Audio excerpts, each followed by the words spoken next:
Alors, ce matin, on continue notre série dans la lettre aux Galates.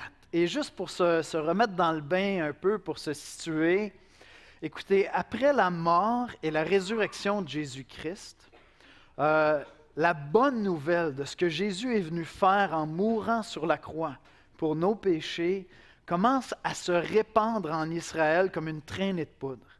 Et littéralement, il y a des milliers de Juifs qui vont croire en Jésus-Christ, qui vont reconnaître en Jésus le Messie qui avait été annoncé dans l'Ancien Testament. Puis là, l'Église commence à se constituer. Et là, Dieu dit à ces chrétiens, ces Juifs qui se sont convertis, qui ont cru en Christ, maintenant vous allez annoncer ce message-là aux non-Juifs. Alors là, il commence à annoncer ce message-là un peu partout dans l'Empire romain.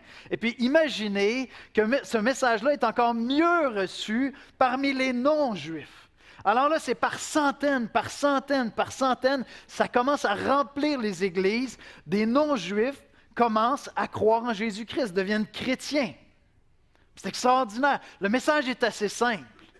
Une fois que tu comprends qu'il y a un seul Dieu, que ce Dieu-là s'est fait connaître à travers les Saintes Écritures, à travers la Bible, le message qu'on amène aux non-Juifs est assez simple. Le message, en gros, c'est ceci. Dieu est saint, Dieu est parfait, Dieu est sans péché, et toi, tu es pécheur.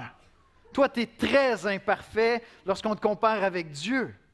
Maintenant, Dieu a envoyé son Fils, Jésus-Christ, mourir sur la croix pour ces êtres imparfaits que nous sommes pécheurs, afin que nous puissions être pardonnés de nos péchés. Il s'est offert en sacrifice à notre place. Si tu places ta foi dans son sacrifice, bam, tu deviens chrétien.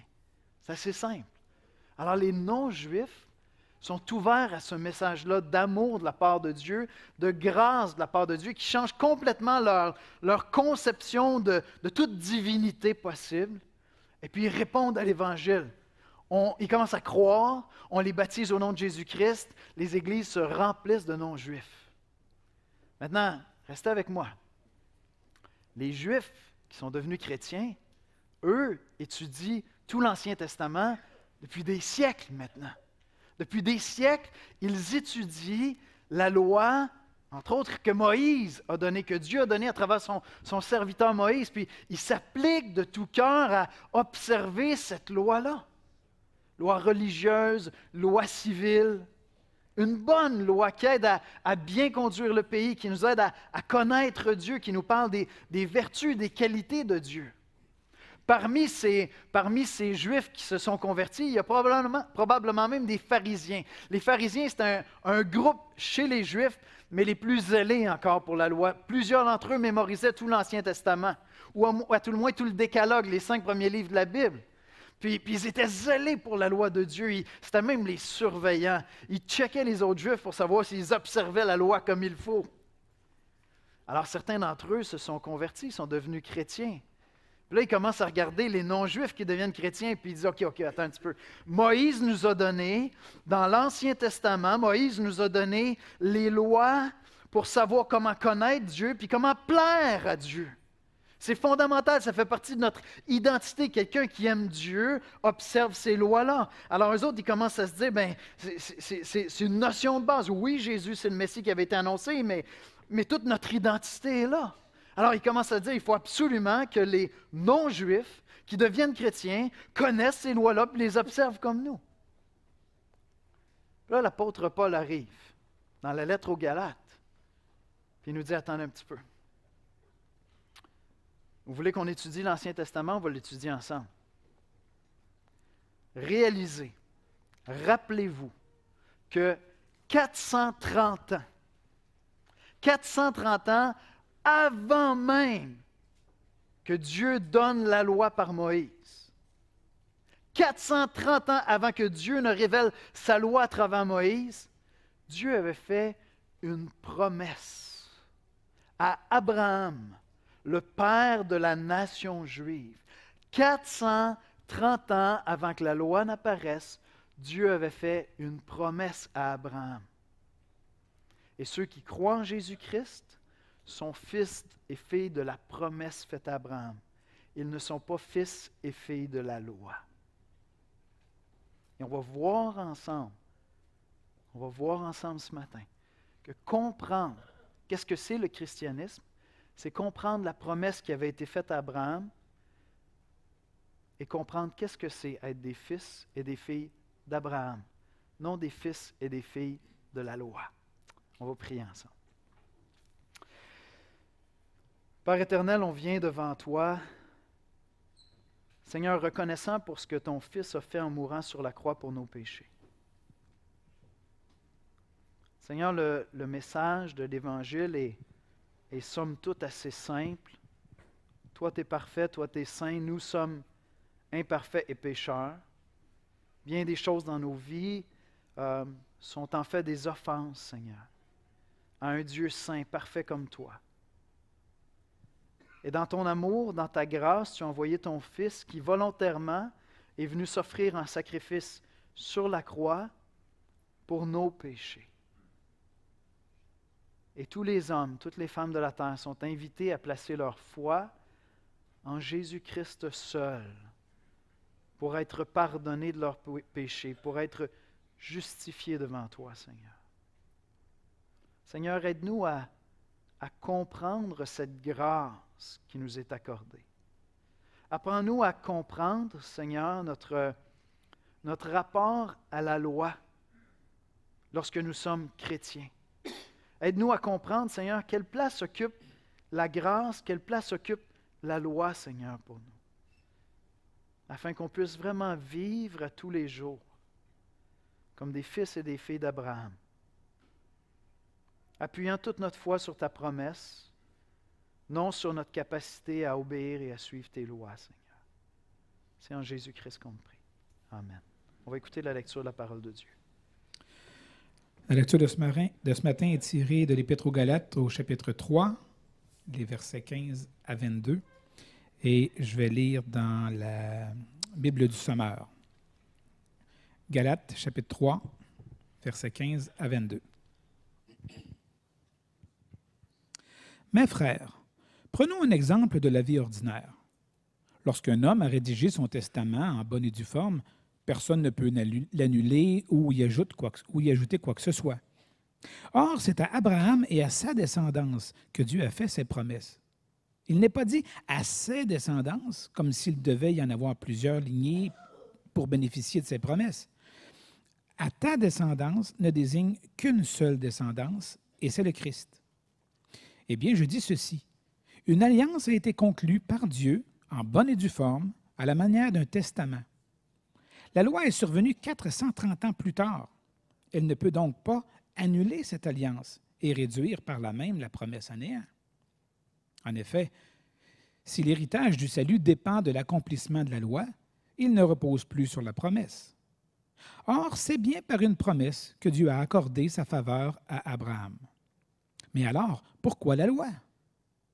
Elle a été ajoutée pour mettre en évidence la désobéissance des hommes à l'ordre divin. Et le régime qu'elle a instauré devait rester en vigueur jusqu'à la venue de la descendance d'Abraham que la promesse concernait. Cette loi a été promulguée par l'intermédiaire d'anges et par le moyen d'un médiateur, Moïse. Or, s'il y a eu un médiateur, c'est qu'il y avait plus d'une partie en cause. Mais pour la promesse, Dieu est seul en cause. La loi irait-elle donc à l'encontre des promesses divines? Certainement pas. Ah, sans doute, si nous avions reçu une loi qui puisse procurer la vie aux hommes, alors nous pourrions être justes devant Dieu sous le régime de cette loi. Mais voici le verdict de l'Écriture. L'humanité entière se trouve prisonnière de sa culpabilité devant Dieu, afin que le don promis par Dieu soit accordé aux croyants au moyen de leur foi en Jésus-Christ. Merci Stéphane.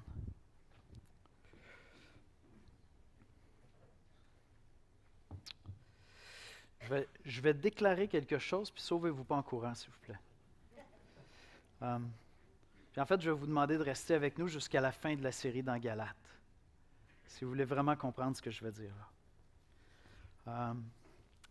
La vie chrétienne n'est pas lourde. La vie chrétienne, ce n'est pas quelque chose de lourd. Et lorsque je dis ça, je fais une distinction, je fais une différence importante entre souffrir comme chrétien et vivre ma vie chrétienne de manière lourde. La souffrance fait partie de la vie chrétienne, j'y reviens. Mais si tu n'es pas chrétien, puis tu es ici, puis tu es en train d'étudier le christianisme, tu es ici par curiosité, tu dis, il y a de l'air d'avoir des bons principes dans ça. Tu commences à lire la Bible, tu commences à côtoyer des chrétiens, puis là, tu réalises que les chrétiens ont un style de vie différent, font des choix de vie différents. Puis là, tu commences à te dire, ouais, mais ça a l'air lourd, cette affaire-là. Il y a comme plein de choses qu'on fait pas. Il y a une moralité qui est différente, il y a des choix moraux qui sont différents, et ça semble lourd, tout ça. Parce que tu vois la Bible comme un système de loi, un code de loi. Si c'est ça que tu comprends du christianisme, tu n'as pas encore saisi la grâce, saisi l'Évangile. Donc, continue à faire tes recherches jusqu'à temps que tu saisisses la grâce, que tu saisisses la bonne nouvelle de ce que Jésus-Christ a fait.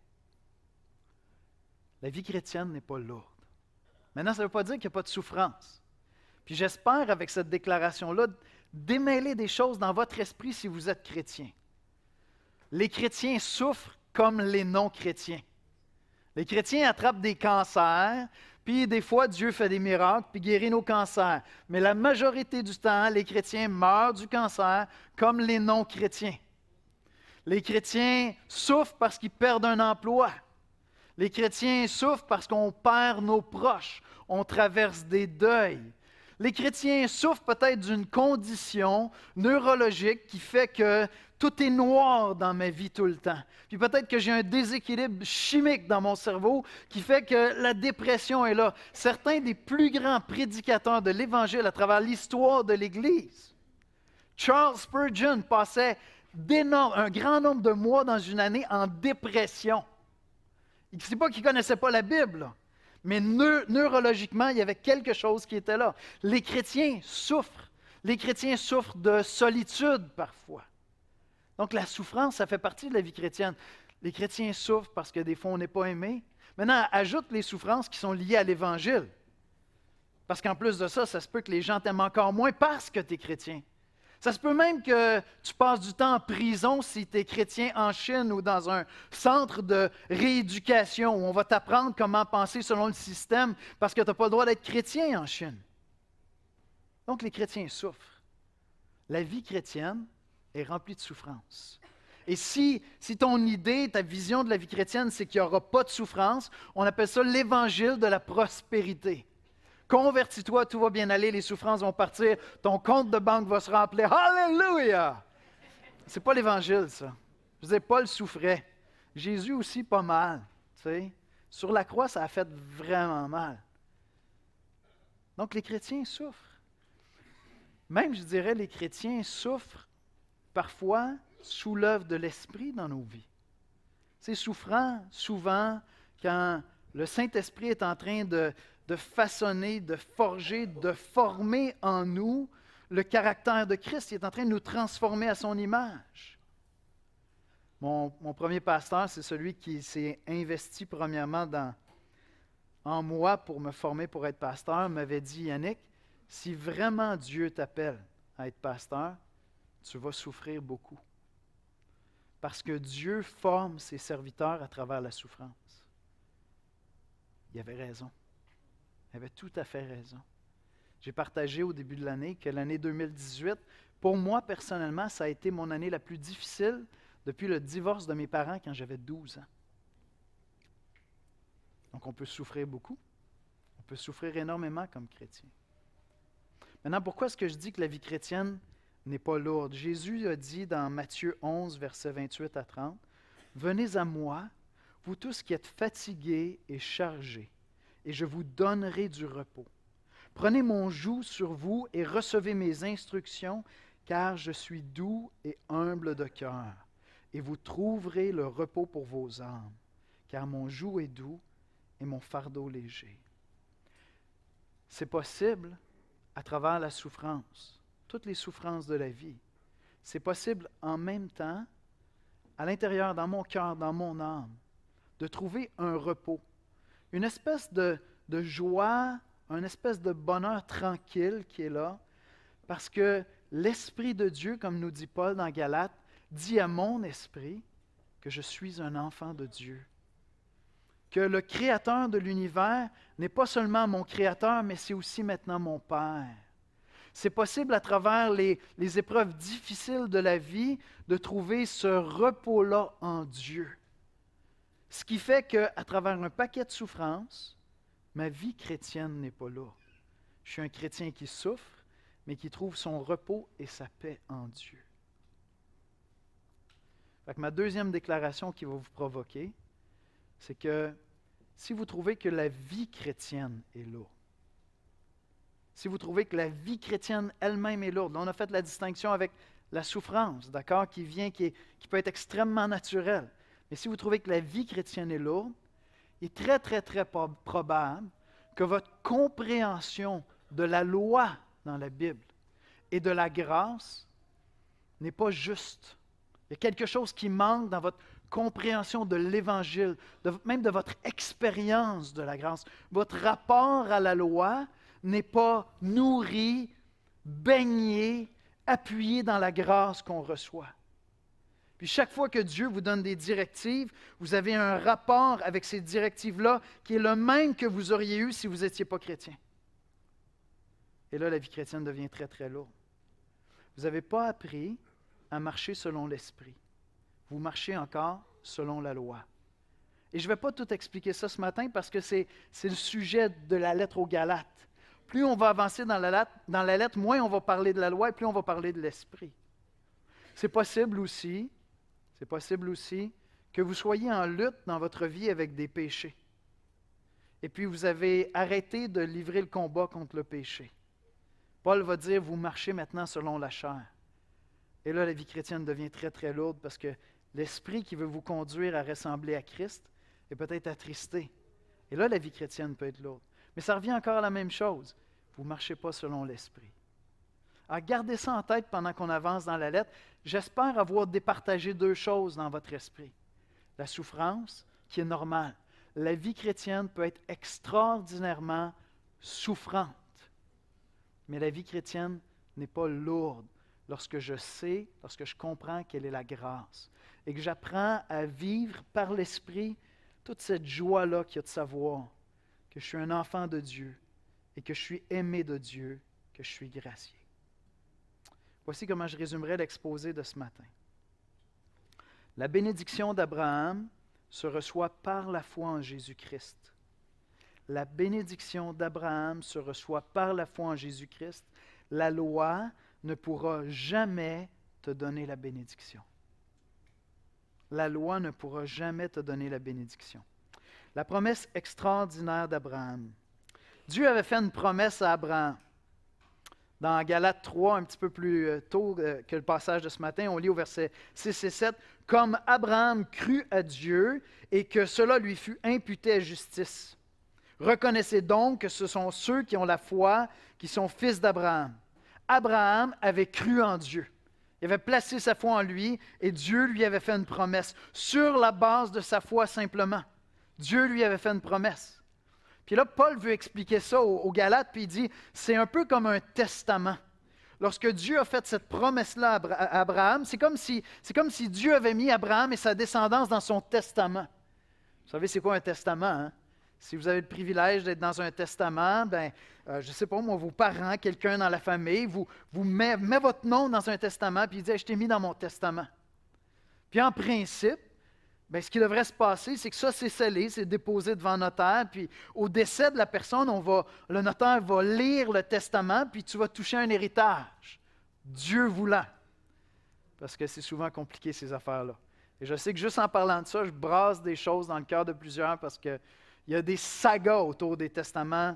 J'en ai fait l'expérience, d'accord? Je sais très bien ça. Dieu voulant, tu vas toucher ta part de l'héritage avec le testament. Mais Paul nous dit que cette promesse que Dieu a faite à Abraham, c'est un testament que Dieu a fait. Et là, je peux dire, Dieu voulant. Parce que Paul nous dit, le testament que Dieu fait est fondé sur une parole de Dieu, sur la promesse de Dieu. C'est Dieu qui l'a promis. l'héritage va se manifester. Il n'y a pas personne qui va venir jouer là-dedans et qui va venir défaire ça. C'est Dieu qui l'a scellé. Vous allez voir, lorsqu'on va ouvrir ce testament-là, tout va s'accomplir, l'héritage va être là. C'est une parole de Dieu. Rien ne va pouvoir changer cela parce que ça repose sur une promesse que Dieu a faite à Abraham. Et le point de Paul ici, c'est qu'il dit cette promesse-là que Dieu a faite à Abraham, ça s'est fait 430 ans avant la venue de la loi. 430 ans avant que la loi ne vienne, Dieu a fait une promesse à Abraham et Dieu est Dieu. Dieu honore ses promesses. Cette promesse-là, il l'a accordée à Abraham seulement sur la base de la foi. Abraham a cru Dieu, Dieu lui a fait une promesse, il n'y avait aucune condition. Il a regardé sa foi, puis il a dit, voici ce que je te promets. Juste sur la base de ta foi. Il n'y avait pas de conditions, il n'y avait pas les conditions de la loi. Cette promesse que Dieu a faite à Abraham est survenue 430 ans avant la loi de Moïse. Elle n'est pas conditionnelle à la loi. Cette promesse que Dieu a faite à son ami Abraham, Dieu l'a scellée dans un testament comme une alliance entre Dieu et Abraham, et rien n'allait faire qui pourrait faire que cette promesse-là ne se réalise pas. Absolument rien. Absolument rien. Paul dit au verset 20, il dit « Or, s'il y a un médiateur, en parlant de la loi, il y avait un médiateur entre Dieu et son peuple, c'était Moïse. Il dit dans le cas de la promesse, il n'y a pas de médiateur, c'est juste Dieu qui fait une promesse. Ça dépend de personne d'autre que Dieu et de sa promesse. Et Dieu accomplit toujours ses promesses. Toujours ses promesses. Et donc, c'était une certitude. Maintenant, quelle est cette promesse que Dieu a faite qui est vraiment extraordinaire? On l'a vu un petit peu plus tôt au verset 8. Aussi, l'Écriture prévoyant que Dieu justifierait les païens, les non-juifs, par la foi, a d'avance annoncé cette bonne nouvelle à Abraham. Toutes les nations de la terre seront bénies en toi.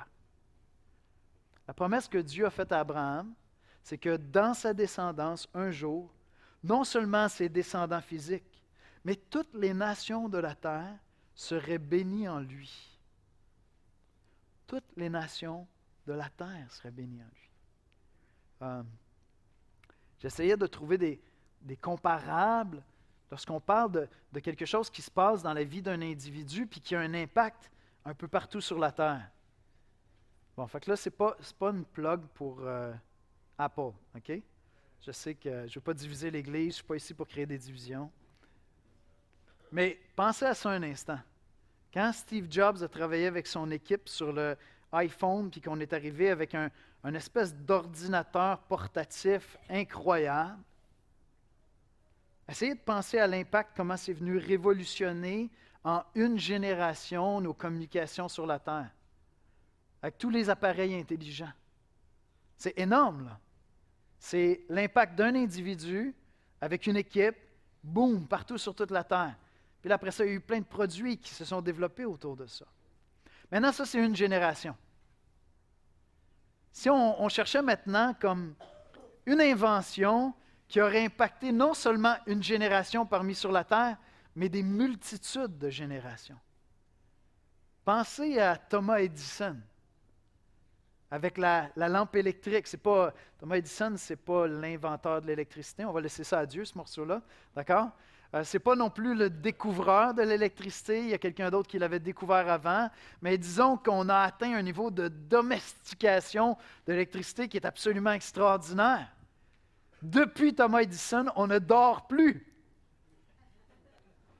On lit. Mais pensez-y un instant. Ce gars-là réussit avec une génératrice puis une lampe à éclairer tous les foyers. Essayez de penser partout sur la Terre ce que ça a donné depuis ce temps-là, la révolution que ça a faite. C'est vraiment la Terre entière, à quelque part, qui a été affectée, qui a évolué dans nos sociétés à travers ça. Maintenant, pensez un instant à la promesse qui est faite à Abraham. Pensez à la promesse qui est faite à Abraham. Dieu fait une promesse à Abraham, puis il dit, à travers toi, ce n'est pas la lumière que je vais mettre dans les foyers de toutes les nations de la terre. Je vais mettre la lumière dans les cœurs des gens de toutes les nations de la terre. Je vais placer dans leur cœur une vie nouvelle. Et non seulement ça va avoir un impact à travers des multitudes de générations, comme on voit l'Évangile se répandre partout sur la terre depuis 2000 ans, et jusqu'au retour de Christ, on va voir ça. Mais dans l'éternité. Mais dans l'éternité. Parce que Dieu avait fait la promesse à Abraham qu'à travers sa descendance, toutes les nations de la terre seraient bénies. Et ce que Paul nous révèle dans le passage ici, Paul fait un jeu de mots. Regardez les versets 15 et 16. Mes frères, prenons un exemple de la vie ordinaire. Lorsqu'un homme a rédigé son testament en bonne et due forme, personne ne peut l'annuler ou y ajouter quoi que ce soit. Or, c'est à Abraham et à sa descendance que Dieu a fait ses promesses. Puis là, il fait littéralement un jeu de mots. Il dit, ce n'est pas, il dit à ses descendances, comme s'il devait y avoir plusieurs lignées pour bénéficier de ses promesses, mais à ta descendance. À ta descendance ne désigne qu'une seule descendance, et c'est le Christ. Puis ce que Paul nous dit, c'est que la promesse de bénédiction pour toutes les nations allait s'accomplir dans une personne, Jésus de Nazareth, descendant d'Abraham, qui allait venir nous ouvrir littéralement les portes du ciel. Parce qu'il allait venir mourir sur la croix pour nos péchés, nous pécheurs. Et des gens de toutes les nations de la terre croiraient en lui et deviendraient donc des fils et des filles de la promesse. Simplement par la foi. Et c'est à ça qu'on assiste depuis 2000 ans. Littéralement, c'est à ça qu'on assiste. Partout sur la terre, il y a des chrétiens qui partagent la bonne nouvelle.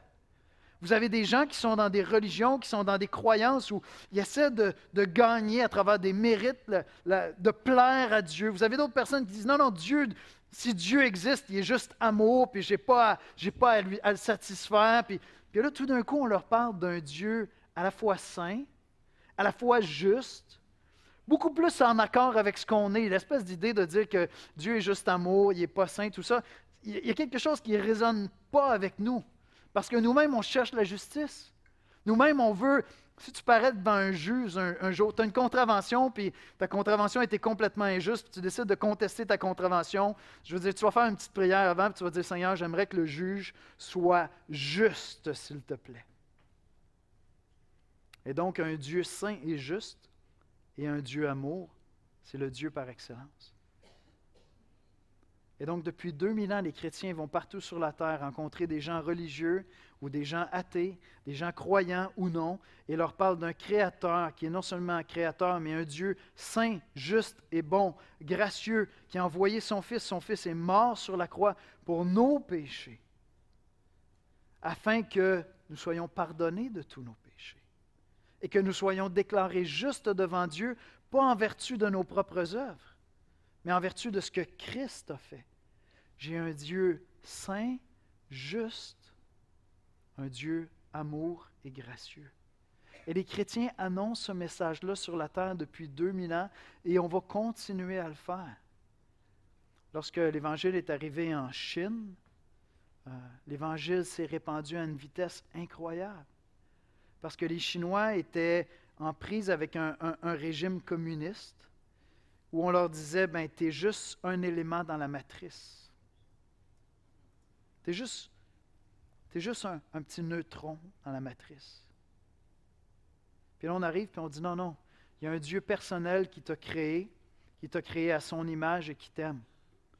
Et ce Dieu-là est juste et il est amour. Laisse-moi te parler de son Fils qui est venu mourir sur la croix pour toi.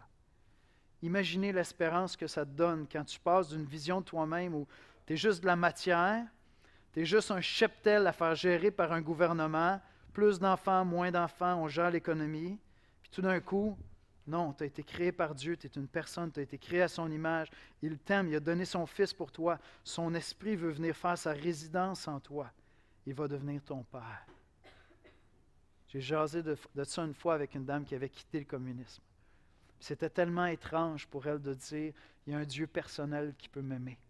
Je ne suis pas juste de la matière, je suis aussi une âme vivante qui peut être en communion avec Dieu. Et Christ était donc le Fils de la promesse qui avait été annoncée à Abraham, celui par qui tout devient possible. La bonne nouvelle annoncée à Abraham, c'est que des gens de toutes les nations de la terre seraient sauvés par la foi, comme lui-même a eu la foi. Sans la loi. Par la foi, comme lui-même a eu la foi, et qui seraient sauvés en croyant au Fils de la promesse, qui est Jésus-Christ, le descendant d'Abraham. Et cette promesse-là, c'est donc donnée par grâce. Abraham a cru, Dieu a promis, Dieu a donné. Il n'y a pas de loi qui intervient ici. Je n'ai pas à satisfaire Dieu pour négocier mon passage au ciel. Je n'ai pas à satisfaire Dieu pour négocier. Est-ce que je te plais, Seigneur? Est-ce que je te plais, Seigneur, actuellement? Paul dit au verset 17-18, en effet, si l'héritage du salut dépend de l'accomplissement de la loi, il ne repose plus sur la promesse. Jésus est mort sur la croix pour tes péchés. Maintenant, observe toute la loi, puis si on mixe ça ensemble, tu as des bonnes chances de rentrer au ciel. Personne ne va être justifié par la loi. Personne ne va être justifié par la loi. Mon espoir est seulement dans la promesse. La promesse que je peux croire dans l'œuvre de Christ sur la croix pour mes péchés. Et je vais être justifié par l'œuvre de Christ sur la croix seulement. Fait que je pourrais formuler la question comme ceci. Si tu n'es pas chrétien encore et que tu t'intéresses au christianisme, ou tu t'intéresses à Dieu tout simplement, tu dois prendre la décision si tu veux être un fils ou une fille de la loi ou un fils et une fille de la promesse par la foi. Si tu décides d'être un fils ou une fille de la loi, tu vas t'appliquer toute ta vie durant à connaître le Dieu saint puis à satisfaire sa sainteté. Tu vas chercher à performer. Appelle-le comme tu veux, ça mène toujours à la même place, quel que soit le nom de ton Dieu. Ou encore, tu vas te dire, non, ça doit être un Dieu d'amour qui est totalement injuste et qui est uniquement amour. La notion de justice, c'est juste pour fonctionner sur la terre. Dieu est absolument injuste, il n'est qu'amour.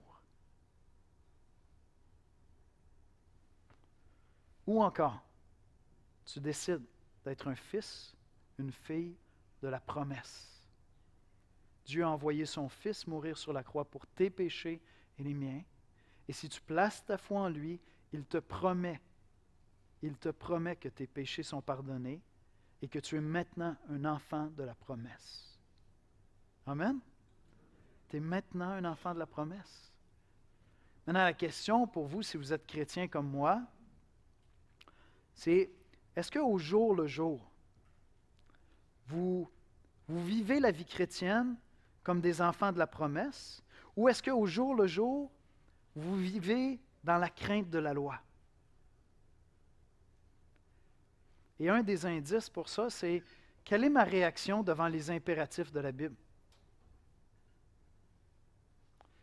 Parce qu'on est quand même un peu mal pris si on ne comprend pas bien l'Évangile. Dans l'Ancien Testament, il y a la loi, puis dans le Nouveau Testament, il y a 4000 impératifs à peu près. Appelez-les comme vous voulez, là. Mais vous comprenez? Dans l'Ancien Testament, il y a la loi, puis dans le Nouveau Testament, il y a, fais pas juste aller vers la femme de ton prochain. Si ta convoite dans ton cœur, tu as déjà péché. C'était plus simple dans l'Ancien Testament. Hein? Parce que, tu sais, je veux dire, dans l'Ancien Testament, il n'y avait pas Internet, mais aujourd'hui, il y a Internet en plus. Ça commence à être vraiment lourd, cette histoire-là. Si tu ne comprends pas bien l'Évangile, tu vas lire le Nouveau Testament, puis tu vas juste chercher toujours la grâce, la grâce, la grâce, je suis pardonné. Tu vas passer par-dessus les impératifs, tu vas dire, c'est des encouragements. Non, c'est un commandement, dans le sens que c'est un impératif, tu sais, fais-le. Si tu ne saisis pas bien la grâce, tu vas sauter par-dessus un paquet de textes dans le Nouveau Testament. Tu vas être malheureux avec ces textes-là. Tu ne comprendras pas cette idée-là que Dieu veut produire en toi la sainteté, mais en même temps, tu n'as pas été sauvé à cause de ta sainteté. Tu as été sauvé à cause de la sainteté de Christ.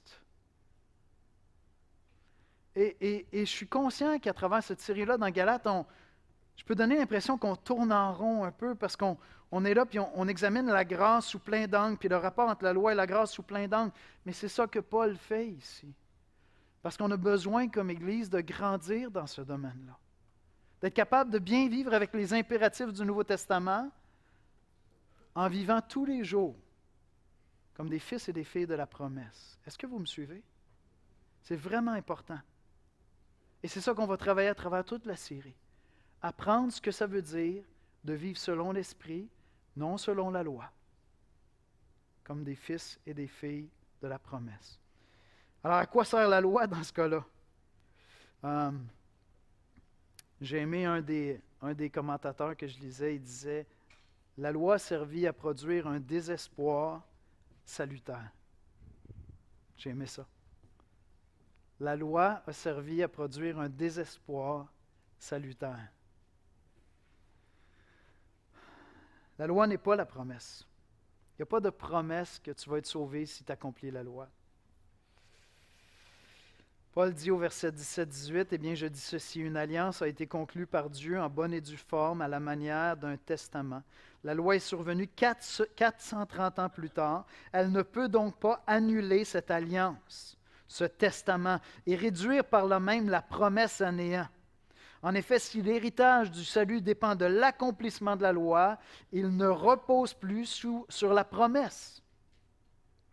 La loi, ce n'est pas la promesse. Ce n'est pas la promesse. Paul continue au verset 19 en disant, mais alors pourquoi la loi? Elle a été ajoutée pour mettre en évidence la désobéissance des hommes à l'ordre divin. Et le régime qu'elle a instauré devait rester en vigueur jusqu'à la venue de la descendance d'Abraham que la promesse concernait. La loi a été donnée comme une des fonctions de la loi était d'être un pédagogue. Une des fonctions de la loi, c'est de mettre de l'ordre en Israël. Tu as une nation qui doit vivre ensemble. On va se donner un code de conduite.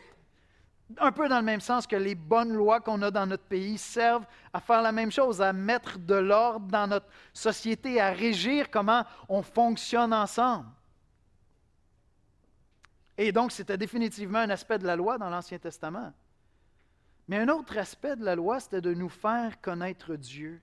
Parce que cette loi-là est sainte, elle est bonne, puis lorsque Dieu nous dit de ne pas faire ceci ou de faire cela, il nous révèle son caractère.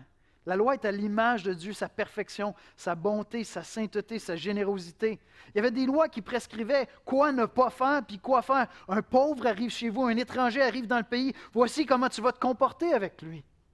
La loi est bonne, la loi est sage. La loi est sainte, elle ressemble à Dieu. Comment Dieu se comporte avec nous comme étrangers. Il nous invite dans son royaume.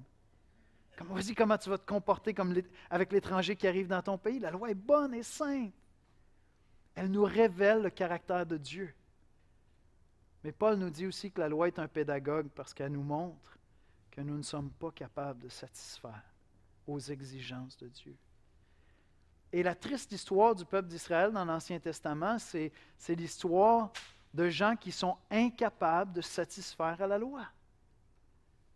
C'est ça l'histoire d'Israël dans l'Ancien Testament. Une partie de l'histoire, c'est ça. C'est un peuple qui est incapable de satisfaire à la loi. Et donc, la loi sert de pédagogue. Je vous ai mentionné la semaine dernière, Martin Luther, à un moment, avant de saisir l'Évangile, littéralement haïssait Dieu. C'est lui qui le dit. Il dit, j'en venais à haïr Dieu parce qu'il étudiait la loi puis il essayait de toutes ses forces d'observer entièrement la loi. Écoute, quand tu commences à lire les paroles de Jésus puis qu'il te dit, même tes pensées font de toi l'équivalent d'un adultère ou d'un meurtrier. Et c'est longtemps. Fait qu'il en venait à haïr Dieu parce que c'était comme impossible. Tu m'as placé en position d'échec. Et lorsqu'il a saisi l'Évangile, il a compris que la loi était un pédagogue qui devait l'amener au désespoir de lui-même, pour placer tous ses espoirs en Jésus-Christ. Il devait désespérer de lui-même, désespérer d'avoir la capacité de satisfaire les exigences de la loi de Dieu, pour s'accrocher de toutes ses forces à la grâce. Je vais vous lire une citation et je vais inviter les musiciens à venir me rejoindre à l'avant. Martin Luther écrit ceci. C'est un peu long, mais vous allez voir, ça vaut la peine. Madame la loi, vous n'êtes pas à l'heure. Vous arrivez bien trop tard. Regardez en arrière 430 ans. Si on reculait dans le temps, vous pourriez venir. Mais vous arrivez trop tard, car vous avez été précédés de 430 ans par la promesse, à laquelle je crois entièrement et dans laquelle je me repose doucement. Donc vous n'avez rien à faire avec moi. Je ne vous entends pas. Maintenant, je vis à la suite d'Abraham le croyant, ou plutôt, je vis après la révélation de Christ qui vous a accompli et révoqué. La décision qu'on a à prendre, c'est est-ce qu'on va être des héritiers de la promesse ou est-ce qu'on va demeurer des fils et des filles de la loi? Je vous dis ce matin que ceux qui ne connaissent pas Jésus-Christ sont tous sous la loi. Soit qu'elle est inscrite dans leur cœur, puis ils essaient de se justifier, soit que c'est leur religion qui leur enseigne. Mais la décision qu'on a à prendre, c'est est-ce que je veux être un fils, une fille de la promesse, de la grâce qu'on trouve en Jésus-Christ? Verset 22. Mais voici le verdict de l'Écriture. L'humanité entière se trouve prisonnière de sa culpabilité devant Dieu. Parce que personne ne peut satisfaire à la loi de Dieu. Afin que le don promis par Dieu soit accordé aux croyants au moyen de leur foi en Jésus-Christ. La bonne nouvelle annoncée à Abraham, c'est que des gens de toutes les nations de la terre seraient sauvés par la foi comme lui-même a été sauvé par la foi et qu'ils seraient sauvés en croyant au Fils de la promesse, à la descendance d'Abraham, c'est-à-dire à Jésus-Christ. Et voici ceux qui croient en Jésus-Christ pour le pardon de leurs péchés deviennent à leur tour fils et filles de la promesse. Quand j'ai saisi l'Évangile, puis j'apprends à me lever le matin, en révisant l'Évangile dans mon cœur, en me rappelant que je suis un fils, une fille de la promesse, et que dans la journée, je m'égare à un certain moment, je pêche contre Dieu. J'apprends progressivement à être confronté avec mon péché. J'ai péché. C'est pas qu'on ne pêche plus, là. Si vous avez des amis chrétiens, vous le savez. C'est pas qu'on ne pêche plus. Mais j'apprends, lorsque je suis confronté à mon péché, à entendre la parole de Dieu qui confirme que j'ai péché, puis à me rappeler tout de suite de la grâce. Dire, Seigneur, ça ne change rien à mon identité parce que tu m'as gracié. Je suis capable d'aller me réfugier dans la grâce pour dire, tu m'as aimé et je me repens de ce péché-là. Mais je sais que tu m'aimes, Seigneur. Je veux marcher comme Christ a marché, qui ne péchait pas.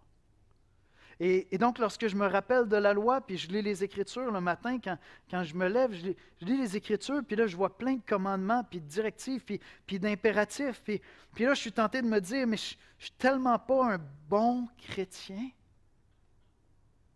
Si vous avez rencontré un bon chrétien, vous savez que ce n'est pas un chrétien.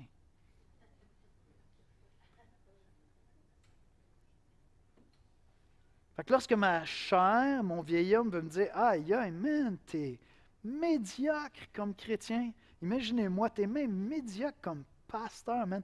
Aujourd'hui, tu ne passerais pas comme chrétien. Imagine pasteur. Je me rappelle de la grâce. Je suis fils de la promesse, je ne suis pas fils de la loi. J'ai essayé longtemps d'y arriver par moi-même, mais j'ai trouvé mon repos dans la grâce. Je suis un fils de la promesse. Et ces passages-là ne sont plus insupportables pour moi. Ça devient un guide, une aspiration. Seigneur, je veux être comme toi. Je veux être saint comme toi, Seigneur. Mais je sais que devant toi, ma sainteté, ce n'est pas la mienne, c'est celle de Christ. Et j'apprends à marcher à tous les jours comme un fils et une fille de la promesse. Si tu n'es pas chrétien, c'est ça la décision que tu as à prendre. Est-ce que tu vas essayer jusqu'à ta mort de performer pour satisfaire aux exigences de Dieu? Voici ce que je te souhaite et ma prière pour toi, c'est que tu désespères. J'espère que tu vas sombrer dans un désespoir salutaire. Tu vas réaliser que tu ne peux pas satisfaire les exigences de Dieu. Seul Christ pouvait le faire. Et j'espère que tu vas devenir comme moi.